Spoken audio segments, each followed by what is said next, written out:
There's something strange about Peppa Pig's world. Have you ever noticed how some things just don't add up? Peppa, her friends, and their families talk, walk on two legs, and live in houses. But have you ever wondered why some animals in Peppa Pig's world act like regular pets? Polly Parrot. She is the property of Granny and Grandpa Pig. But unlike the other characters, Polly can merely utter words instead of having conversations. Tittles the tortoise, however, behaves like a tortoise in the real world, a singular distinction in a world where animals are driving cars and holding jobs. If Peppa and her mates are evolved, then others remain quite natural. Some fans speculate that this would mean that the talking animals are a separate species ahead of the evolved normal animals. Some might argue about the theory of selective evolution, where every animal does not gain intelligence, but frightful. What is this if the normal animals are controlled by Peppa's society? What if Polly Parrot and Tittles were the failed products of genetic modifications? The plot thickens. Why do the main characters have pets that look exactly like them? Peppa is a pig, but on farms, there are also normal pigs. Are some animals treated differently? Might it be a concealed caste system? And what would that imply if it were true? Now let's talk about Mr. Fox. If there's one character in Peppa's world who seems a little too clever, it's him. When Peppa and her friends have some need that needs to be met, they can always find it in Mr. Fox's shop. Literally everything. But where is he getting all of this stuff? How is it that he always has the very specific product everyone wants? Some fans believe Mr. Fox isn't just a clever businessman. He might be running something much bigger and more secretive. How does he always have exactly what someone needs, no matter how rare or bizarre? Maybe he has hidden suppliers working behind the scenes, or perhaps he's dealing in stolen goods. His mysterious stock raises too many questions. Is he a mastermind with connections to a secret network, or is Peppa's world unknowingly relying on an underground smuggling operation for their everyday needs? Either way, Mr. Fox's business seems a little too good to be true. Rumors shop, literally. Fox is involved in an underground black market. With those underground dealings, impossibly rare to come by items of course, he becomes the Peppa Pig version of the master dealer. With his slogan, "If you need it, I've got it." He's more like a smuggler than a friend just doing business with you. And what's more creepy, he does know everyone. He knows how people shop, he even knows their private lives. Or there's something that he knows that presents a weakness. Is he spying on them, or is he overall controlling the economy of Peppa's world?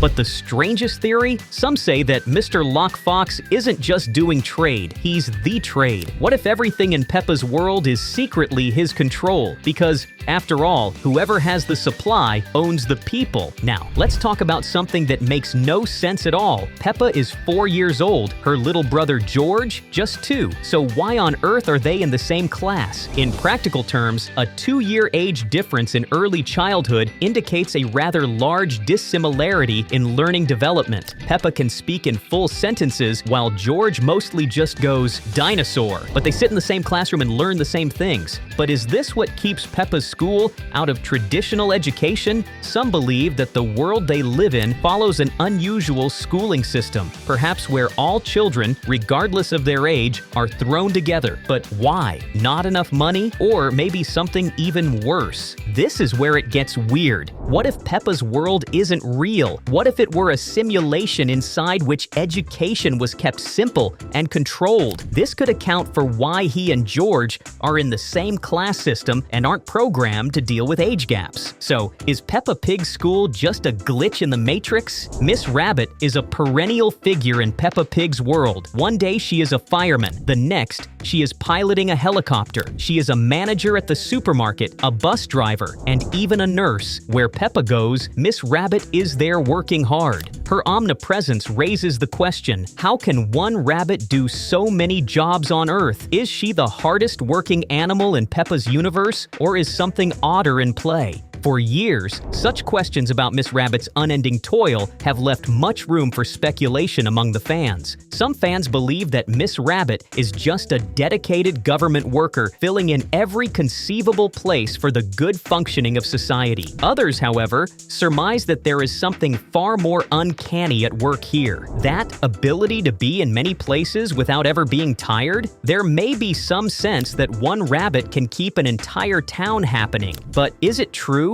Some fans suspect there is something more hidden behind her seemingly impossible multitasking skills. In one of the most off-the-wall theories, Miss Rabbit is assumed to be more than one individual, a massive cloning experiment. The only possibility that would explain how she juggles different jobs without appearing tired would be cloning. Perhaps they're genetically engineering Miss Rabbit so that all the key positions would be filled. Perhaps she has a teleportation ability. Theory suggests that she can teleport between locations instantly without anyone noticing. Or is it even more fantastic? Some think that Miss Rabbit can duplicate herself and create identical copies at will. That would mean every Miss Rabbit we see is just an incarnation of one entity. Be it a hardworking hero, a scientific experiment, or a supernatural being, one thing everyone agrees on is Miss Rabbit is one exclusive in Peppa's world. Until more news arrives about the character, her true identity is going to remain one of the biggest enigmas within the show.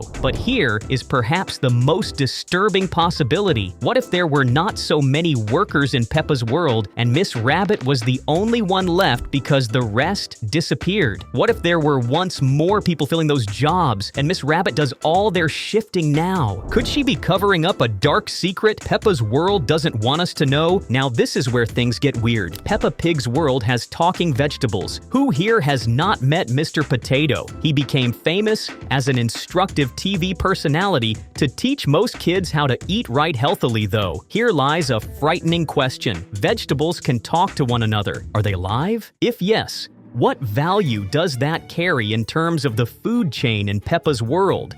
Are they even aware of what fate awaits them when they end up on a plate? It raises some horrifying possibilities if we say that vegetables can be sentient, but question then whether Peppa and her friends are committing something much worse than all of that. So imagine this. Peppa and her friends are eating together, and mid-munch, a salad begs for its life. Horrifying, right? Luckily, in the world of Peppa, the veggies get eaten without a second thought. But does that mean they are alive? Rather unsettling here is that Peppa's world works under very different rules. Food can speak, but it does not heed what sound comes out of its mouth. If the vegetables are thus able to communicate, they also probably feel pains. There is a darker scenario: emotionally responsive vegetables, and Peppa's world is such one in which the edibles are tortured. In case it is so, then Peppa and her friends are part of the society that, with perfect activeness, denies realizing the pains of their food supply. Perhaps that explains to us why in the world of Peppa, animals are all vegetarians. They do not want an even stronger moral dilemma. But in case those vegetables think or feel, then even avoiding meat does not make that world any less creepy. Or could it all be fake? Perhaps Mr. Potato and the other talking vegetables do not exist at all. What if they are nothing besides a form of brainwashing, a phrase that would become worthless in normalizing healthy eating? The fact is, Peppa's world probably could be conditioned to accept every such thing about food so that no one ever wonders too much about what they're eating. Well, whatever the truth is, one thing is clear: Peppa's socks are stranger than they seem to be. Either way, next time you see Peppa eating carrots, ask yourself, is she committing vegetable murder? Mr. Wolf and carnivores must exist in Peppa's universe because this is the kiddie version of Earth. Mr. Wolf is going grocery shopping after, says Mr. Wolf. One wonders, does he hunt his prey secretly when none are watching him? A vegetarian diet, perhaps? And pray tell, how? In a normal way, wolves live by eating meat. Well, here's the disturbing part.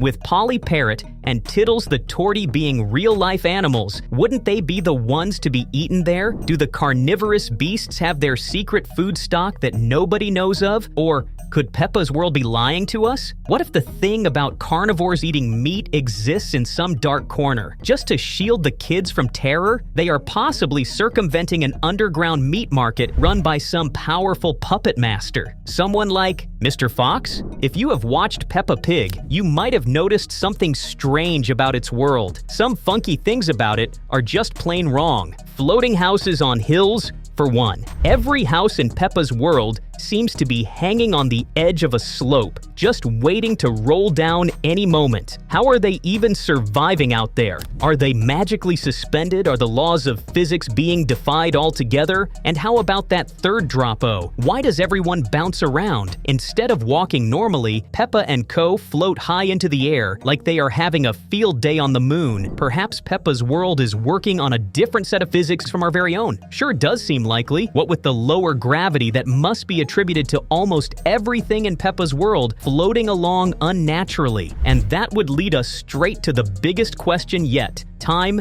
itself. Peppa has been 4 for nearly 2 decades. George is forever 2. Their friends never age. Miss Rabbit is always busy, yet not aging despite all her jobs. Is time stuck in a loop? Are they caught up in a never-ending Groundhog Day where nothing ever changes? Or is it just another glitch in the simulation? Whatever the case, Peppa's world is not normal. So those were a few of the creepiest mysteries that lurk within Peppa Pig's world. Got any more that you would like to share? Did we miss anything else odd? Tell us your theories in the comments below, and we can go and find out more together.